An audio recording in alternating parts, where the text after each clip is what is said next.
Existe em nós um lugar reservado para o que não tem nome. Contos da Casa 12.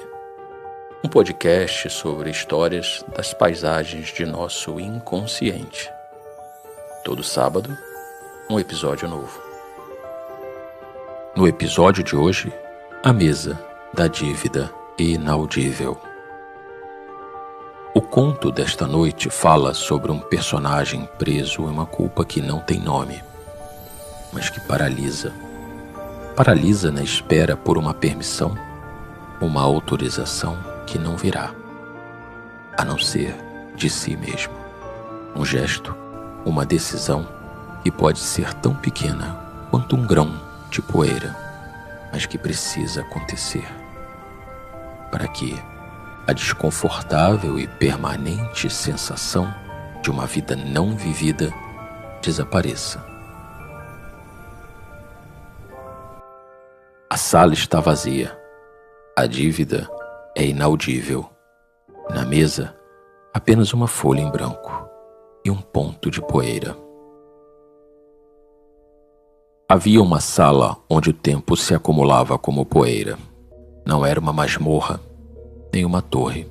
Era uma sala de ausências. Longas estantes vazias cobriam paredes, e o ar tinha um cheiro seco e antigo de processos arquivados. No centro, sob a luz fria e clara que caía de uma clarabóia imensa, estava uma mesa de madeira escura, tão longa que suas pontas se perdiam na penumbra. E àquela mesa, ele sempre se encontrava sentado. Não havia juiz, não havia balconistas.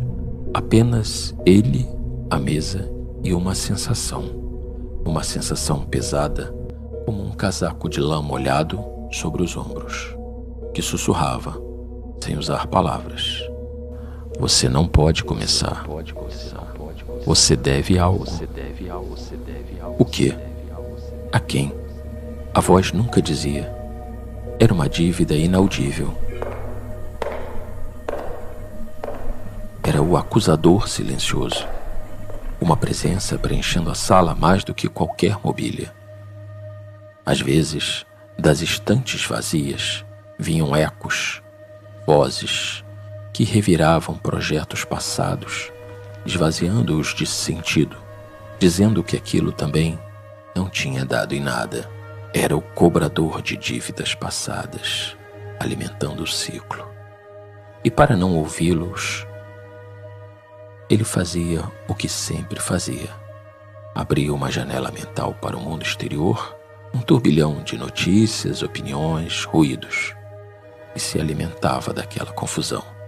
Era o distraidor, oferecendo um banquete de insignificâncias. E assim, os dias naquela sala eram longos, todos iguais. Peso no peito, o zumbido de fundo da dívida não quitada e a mesa, sempre a mesa. Na sua frente, a superfície lisa e fria, havia apenas um objeto, uma única folha de papel, imaculadamente branca.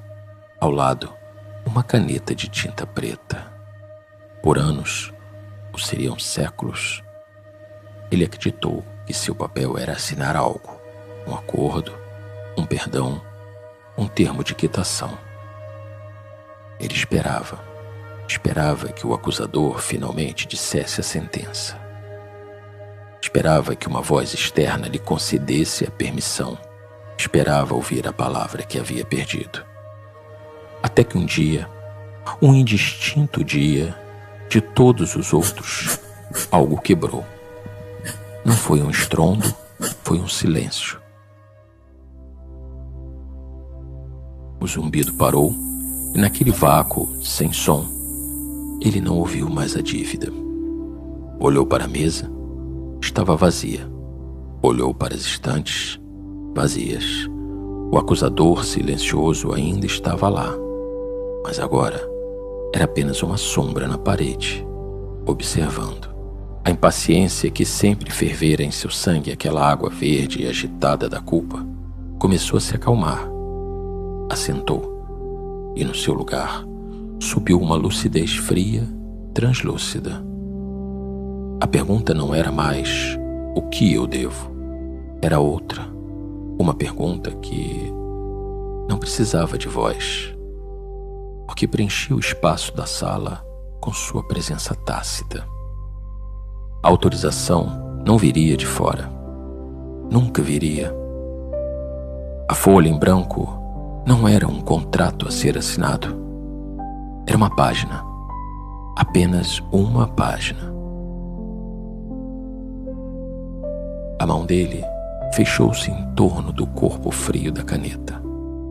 O peso nos ombros não desapareceu, mas transformou-se.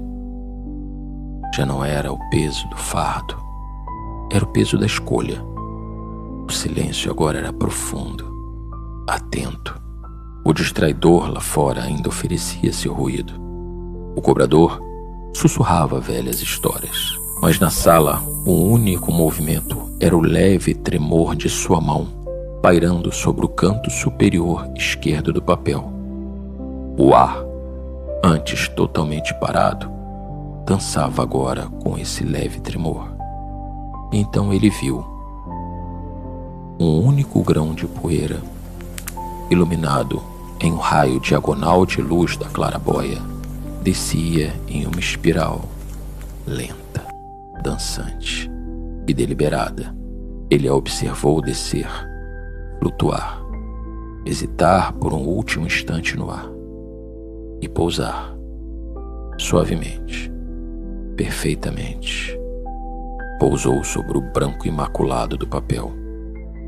Ali fez um ponto, minúsculo, quase imperceptível, uma partícula do mundo externo, da própria poeira do tempo daquela sala, tornando-se parte da página.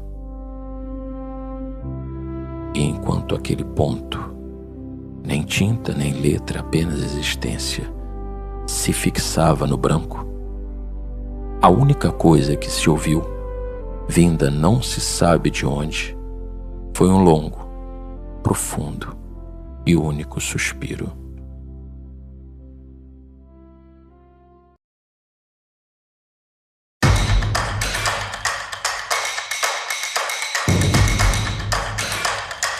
Essa história agora é sua.